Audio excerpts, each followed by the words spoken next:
Hello friend, সবাই কেমন আছো? আশা করি সবাই খুব ভালো আছো আর আমিও ভালো আছি। সকালে চলে এসেছিলাম বাপের বাড়িতে, আর বাপের বাড়িতে দেখো সেজে গুজে তো এসেছিলাম, কিন্তু আলতা পরতে ভুলে গেছিলাম। এরা সবাই আলতা পরছিল দেখে আমিও পরতে বসে পড়লাম, আর আমাকে আলতা পরে কেমন লাগছে সেটাও কিন্তু অবশ্যই কমেন্টে জানিও।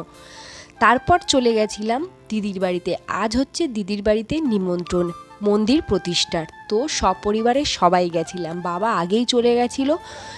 তারপর গেছিলাম জেঠিমা ফেটিমা সবাই গেছিলাম আমরা। দেখো এখানে কি সুন্দরভাবে মন্দিরটা সাজিয়েছে সুন্দর করে।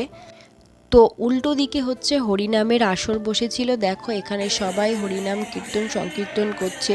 তো দুপুরবেলা যে খাওয়া দাওয়ার প্রোগ্রাম কি সকালবেলা সব কিছুই হচ্ছে এখানে, রান্নাবান্না প্রভুরা করবে। দেখো সকালবেলা আমরা এসছিলাম একটু বেলা করেই, কিন্তু সকালের টিফিনটা আমরা খেতে বসে গেছিলাম। আর এখানে ছিল সকালবেলার টিফিন মুড়ি আর ঘুগনি।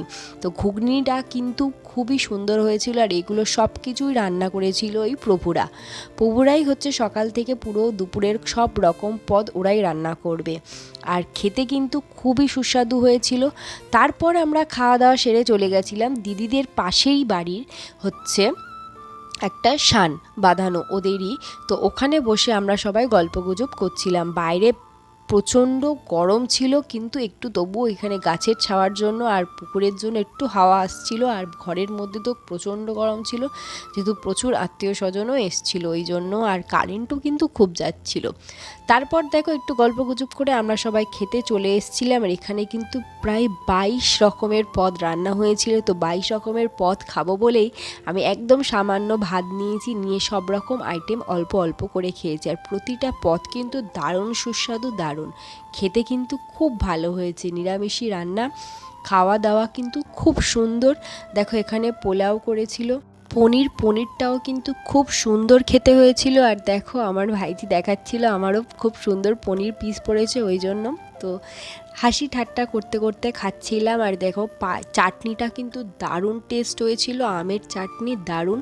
এদিকে পায়েসটাও কিন্তু অসাধারণ খেতে ছিল। আর মিষ্টি আমি খাইনি, লাস্টে ভাইজিকে দিয়েছিলাম, কারণ নিরামিষি তরকারি প্রতিটা পদই একটু মিষ্টি ছিল।